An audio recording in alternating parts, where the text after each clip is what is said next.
I never punished my kids for swearing when they were little. Wait, so you're telling me bad behaviour gets rewarded now? I ignored when they were swearing and rewarded them for doing it in private. If they were like in the kitchen and they said a swear word, I would completely ignore it.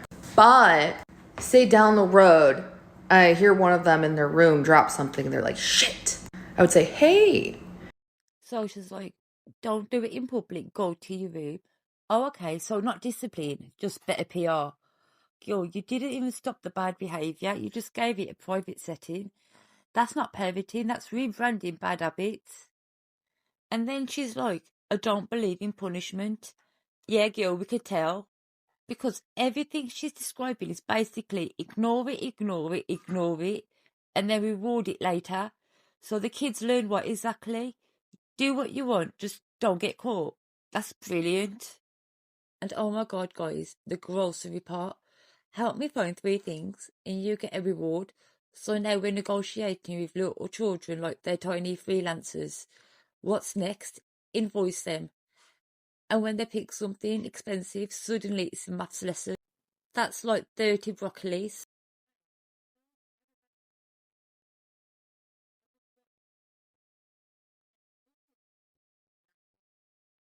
So we have little Brian launching spitballs like it's Call of Duty. So the teacher tells him off. That doesn't work, so instead they give him a task. Yeah, because bad behaviour equals career progression. So now the worst kid in class is running errands. Make it make sense. And then she hits us with 9 out of 10 kids will keep your trust. Based on what? A dream, a vibe, Pinterest quote. Because in real life, kids don't magically self-relegate just because you pretended the bad behaviour wasn't there. They push limits. That's literally what kids do. So if you remove consequences completely, you're not raising a calm, balanced child.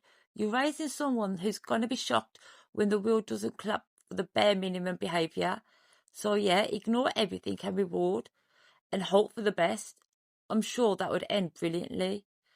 Would you ignore your child swearing, or is that madness? I'm glad that you're swearing in private and not in public because kids learn swear words.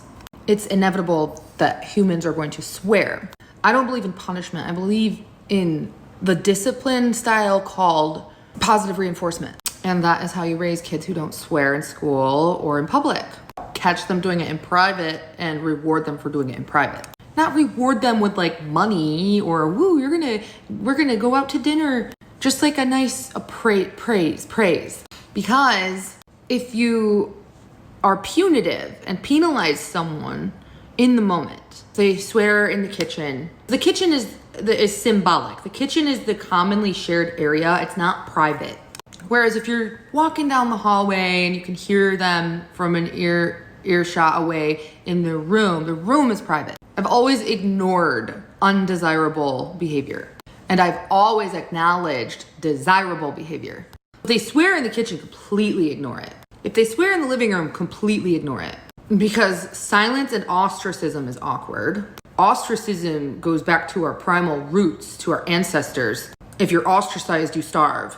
If you give attention to something, whether it's positive or negative, it's going to reinforce the behavior. So if you give attention to a child swearing, they're going to be reinforced to swear. No matter what you do, whether you scold them, punish them, no matter what. Whether you explain, oh, swear words are bad and you have to substitute them for a different word with a better meaning. You have to completely isolate the undesired behavior and pretend it's not there. And then catch them when they're doing the undesirable behavior and reward them with praise. If you want to teach kids to behave in the grocery store, this is a very common one. Kids are going to behave however they want in the grocery store if they're not guided. A lot of people hear kids throwing tantrums in grocery stores at the checkout line. I want this candy or I want this toy, because grocery stores put child-like products within an eye's reach of a toddler or a 7-year-old. If you want your child to just patiently wait in line, consider it a controlled experiment your first time going to the grocery store when they're, say, 5 years old. I need help finding 3 things I need help finding 3 things, and if you can help me find 3 things, I will reward you and you can pick out one thing less than $3. That way the child patiently waits with you and helps you and has a purpose. Because children are just mirroring their parents in grocery stores. If you're in the produce aisle and you need help finding broccoli, child will help you find broccoli, like I Spy. But then you don't need help finding anything for the next 3 aisles. They're gonna keep waiting for the next thing you need help finding and just say, nope, I don't need help finding this. The next thing is in aisle 17. We'll get to aisle 17 soon, but you're doing really good and I think you're gonna be able to pick out something when we're done shopping.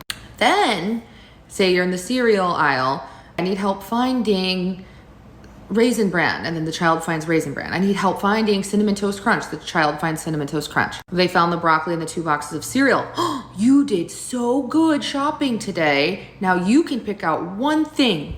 Well, do you want to pick out one thing now or wait until we get to the checkout lane? If they say checkout lane, they get to pick a pack of gum. They get to pick something less than $3. And so if they pick something like a coloring book that's $25, say, oh no, what is the price? And then the child will say, $2.5. Say, what? $25? That's crazy. That's like 30 broccolis. Say, is there anything that's 3 or less? Oh, lollipop. Do you want the lollipop? No. I want the coloring book. And then say, ask the cashier if you have any coloring books less than $3. The cashier says no.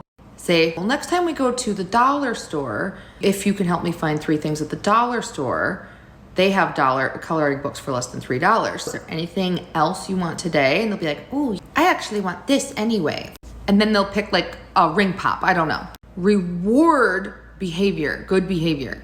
Because if you acknowledge undesirable behavior, acknowledging undesirable behavior reinforces it to keep happening again and again and again. If you react to your child swearing, they're going to swear again, again, and again.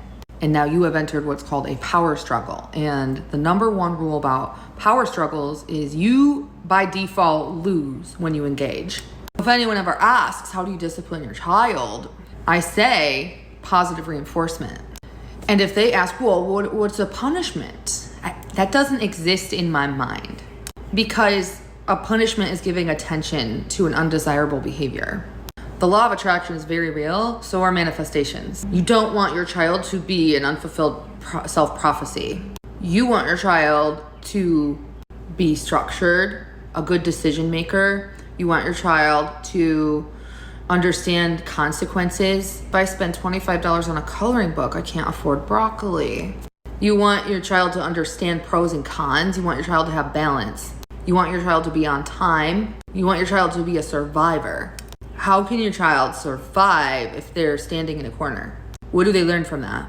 That's like playing a game.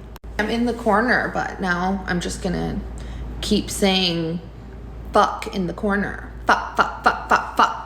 You understand? The best example I can give is a classroom. And all of the desks are in groups of 4. You have 4 desks, 4 desks, 4 desks, 4 desks. One child keeps making spit wads and throwing the spit wads at other students. The teacher yells at the student for throwing spit wads, writes them up, threatens to write them up. They throw the spit wad again because they just now got attention for throwing spit wads.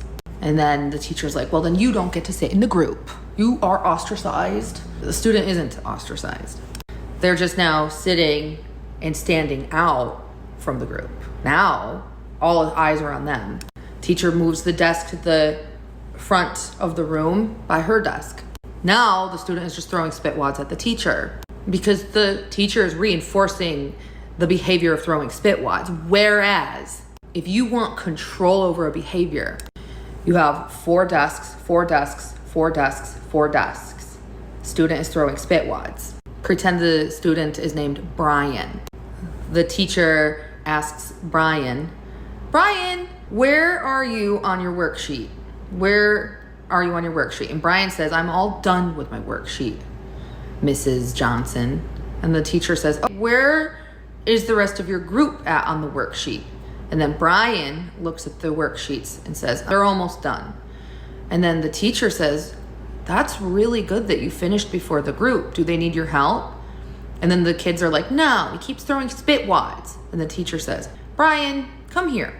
And then the student walks up to the desk. She says, can I trust you with the key to my mailbox? And Brian says, she says, okay, I'm gonna trust you to go get the mail from my mailbox.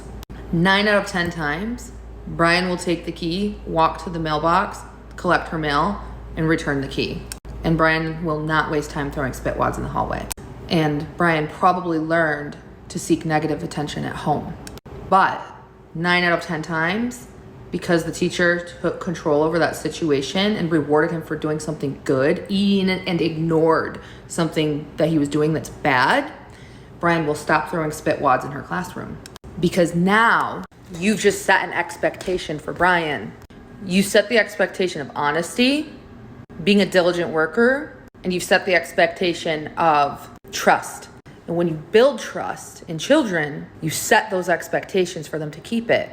And 9 out of 10 times, the child wants to keep your trust. That's why I don't believe in punishments.